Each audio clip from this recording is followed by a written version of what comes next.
প্রেম কতটা নির্মম হতে পারে তা তুলে ধরবো আজকের ভিডিওতে।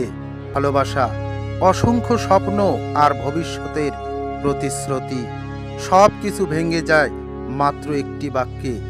কি ঘটেছিল রিতা এর জীবনে, চলুন জেনে নেওয়া যাক।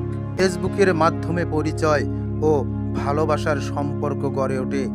প্রতিদিনের কথা, একসঙ্গে নতুন জীবন গড়ার স্বপ্ন, এসব বিশ্বাস করেই ভালোবাসার মানুষের কাছে চলে আসে।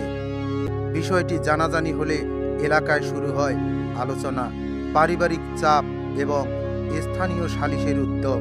সবই উপেক্ষা করেছিলেন। অবশেষে প্রবাস থেকে আসে তার বক্তব্য, বাবা মা যা ভালো মনে করেন তাই করুক। এই একটি বাক্যে ভেঙে দেয় বিশ্বাস, ভালোবাসা এবং ভবিষ্যতের স্বপ্ন। অতঃপর পরিস্থিতি আরও জটিল হয়ে ওঠে।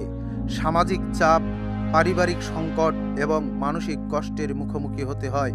যার ওপর ভরসা করে তিনি জীবনের বড় সিদ্ধান্ত নিয়েছিলেন, তার কাছ থেকে আর কোনো স্পষ্ট আশ্বাস বা সমর্থন পাননি। একটি সম্পর্ক ভেঙে গেলে শুধু দুটি মানুষের নয়, অনেক সময় দুটি পরিবারও গভীর সংকটের মধ্যে পড়ে।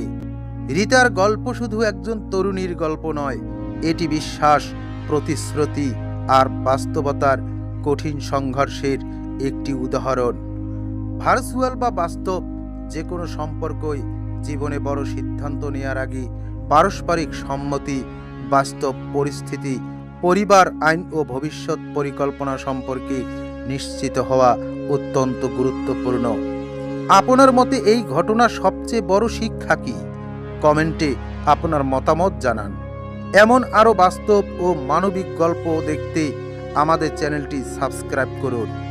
ভালো থাকবেন, সুস্থ থাকবেন, ধন্যবাদ। অমূল্য রতন, কাউরে হাসায় কাউরে কাঁদায়, কারো ভাঙে মন। প্রেম অমূল্য